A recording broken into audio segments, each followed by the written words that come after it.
Doctor Tahir al-Qadri کہہ رہے ہیں کہ شیعہ علماء جھوٹ بولتے ہیں، شیعہ ذاکرین جھوٹ بولتے ہیں، شیعہ علماء و ذاکرین منبر پہ بیٹھ کے جھوٹی روایتیں سناتے ہیں، لوگوں کو رلاتے ہیں۔ کوئی بی بی پہ ظلم نہیں ہوا۔ ہم نے 40 سنی عالموں کی کتابیں کھول کھول کے دکھائیں۔ سوشل میڈیا پر 32 منٹ کا کلپ ہمارا موجود ہے، جا کے سرچ کر لیجئے، ان بچوں کو نظر آ جائے گا۔ مجھے 1 سال گزر گیا ہے، انہی ایام میں پچھلے سال ہم نے وہ دلائل دیے تھے، اب تک کوئی جواب نہیں دے پایا۔ جواب دو ہمیں کہ تمہاری کتابیں نہیں ہیں تو کس کی کتابیں ہیں؟ ایک کتاب میں تو یہ لکھا ہے کہ اِنَّا قَدْ رَفَضَ فُلَانٌ، وہاں نام لکھا ہے، میں نام نہیں لے رہا، اِنَّا قَدْ رَفَضَ فُلَانٌ بَطْنَ فاطمہ حَتَّى اِسْقَطَتْ مُحْسِنَا، فلاں نے سیدہ پہ لات ماری۔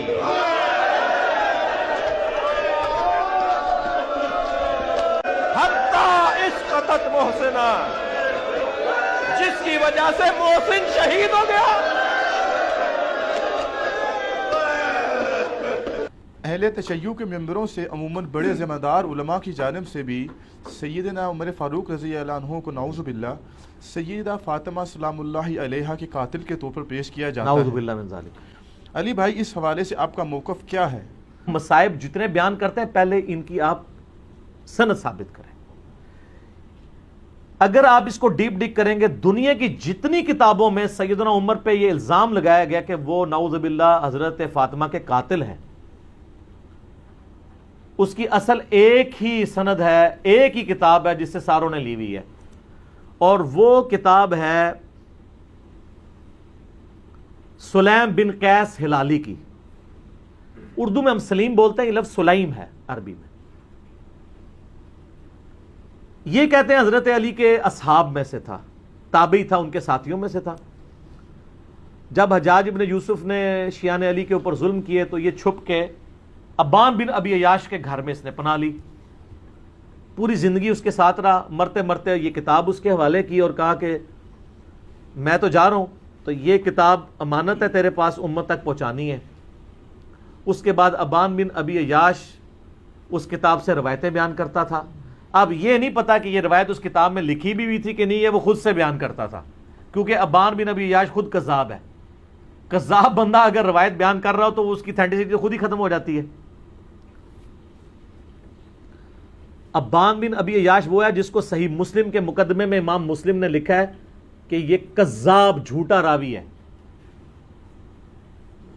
بلکہ 2 تابعین، تبع تابعین آپس میں ملاقات کرتے ہیں تو اور وہ اس کو بتاتا ہے کہ میں نے جو ہے وہ 1000 سے زیادہ حدیثیں ابان بن ابی عیاش سے سنی ہیں، اور وہ کہتا ہے پھر میں نے نبی علیہ السلام کی خواب میں زیارت کی تو آپ نے صرف 5 یا 6 حدیثوں کی تصدیق کی، باقی سب پہ آپ نے فرمایا میری حدیثیں ہی نہیں ہیں۔ ابان بن ابی عیاش کا یہ حال ہے۔ یہ 140 ہجری میں یا 146 ہجری میں فوت ہوا ہے۔ کذاب۔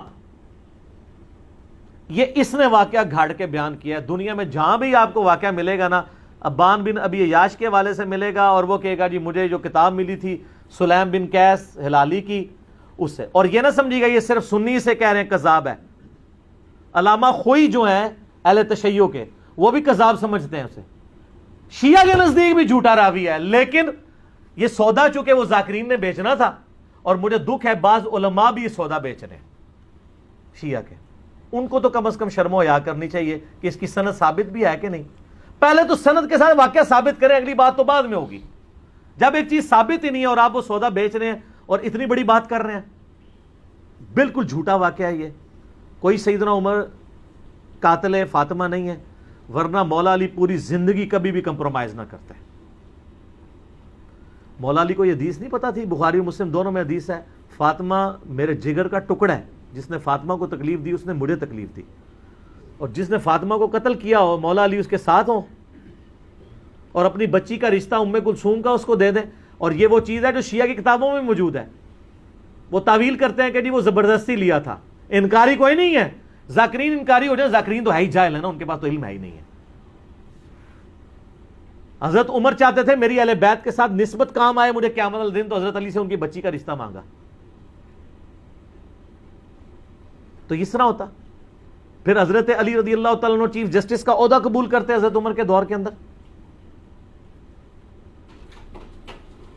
کہ تو میرے بیوی کا قاتل ہے تو ہاں میں تیرا عہدہ قبول کرتا ہوں۔ اور ناج البلاغہ سے میں نے خطبہ بتایا جنگ قادسیہ میں جانے سے روکا ہی مولا علی نے ہے کہ عمر اگر تو مارا گیا تو پیچھے ہمارا ستیہ ناش ہو جائے گا. ان کی جان کو قیمتی سمجھتے ہوتے, اپنے بیوی کی قاتل, اور بیوی نہیں صرف, جنتی عورتوں کی سردار. بخاری مسلم میں حدیث ہے میری بیٹی فاطمہ جنتی عورتوں کی سردار ہے, اور ترمذی میں آگے الفاظ ہیں حسن و حسین جنتی نوجوانوں کے سردار ہیں. تو ہم تو مولا علی کے ساتھ کھڑے ہیں بھائی علیہ السلام.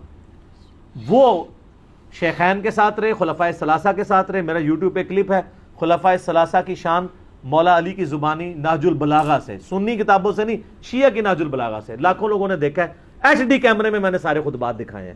یہ بالکل جھوٹ ہے کہ وہ نعوذ باللہ سیدہ فاطمہ کے قاتل تھے اور کہتے ہیں دروازہ پھینک دیا. اللہ کے بندو, دروازے تو اس ٹائم ویسے ہی کوئی نہیں تھے. ہاں میں قرآن سے ثابت کرتا ہوں, قرآن میں آیا جب کسی کے گھر جاؤ تو اجازت لو. اعلیٰ ہونا چاہیے تھا دروازہ کھٹکھٹاؤ, کیونکہ اگلے زمانوں میں ابھی بھی گاؤں ایریا میں آپ چلے جائیں تو صرف پردے لٹکے ہوتے ہیں, باہر سے صرف آواز لگاتے ہیں میں اندر آ سکتا ہوں, عورتیں پردہ کر لیں چلے جاتے. اسی لیے تو مسلم شریف میں حدیث آتی ہے نا کہ نبی علیہ السلام کی چارپائی کے نیچے وہ ایک کتے کا پلہ چلا گیا تھا تو حضرت جبرائیل اندر ہی نہیں آئے تھے.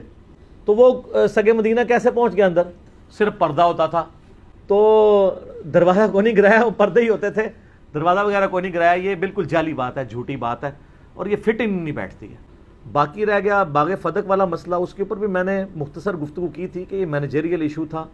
اس کو اگر آپ اس حوالے سے ویسے لیں گے تو میرے بھائی پھر مسئلہ جو ہے وہ ابو بکر عمر کا نہیں ہے, مسئلہ پھر مولا علی کا بھی بن جائے گا, چاہے وہ امت کے مفاد میں بھی ہو. لیکن مسئلہ بہت بڑا ہے نا, کیونکہ آپ علیہ السلام فرما رہے ہیں جس نے فاطمہ کو تکلیف دی اس نے مجھے تکلیف دی. رسول اللہ کو تکلیف دینے کا معاملہ کہاں تک جاتا ہے؟ چلے الٹیمیٹلی آپ کی بات مان لی کہ انہوں نے امت کے مفاد میں کیا, تو آپ کو امت کا مفاد عزیز نہیں ہے کہ آپ بکواس کرنے بند کر دیں, قیامت کے دن کے لیے چھوڑ دیں. جب مولا علی خاموش ہو گئے اس مسئلے میں تو آپ کیوں اپنی زبانوں سے اس طرح کی باتیں کرتے ہیں؟ تو بات کہاں سے کہاں چلی. مولا علی ابو بکر کے ساتھ بھی رہے, عمر کے ساتھ بھی رہے, عثمان کے ساتھ بھی رہے, رضی اللہ عنہم اجمعین وعلیہم السلام اجمعین.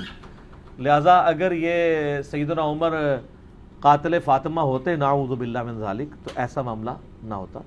جھوٹ نہ بولا جائے, مصائب کو چسکا لے کے بیان کرنا بغیر سند کے, اور اس میں بالکل علم کی پرواہ نہ کرنا اور جذبات کے ساتھ کھیلنا لوگوں کے, یہ بالکل علمی ظلم ہے.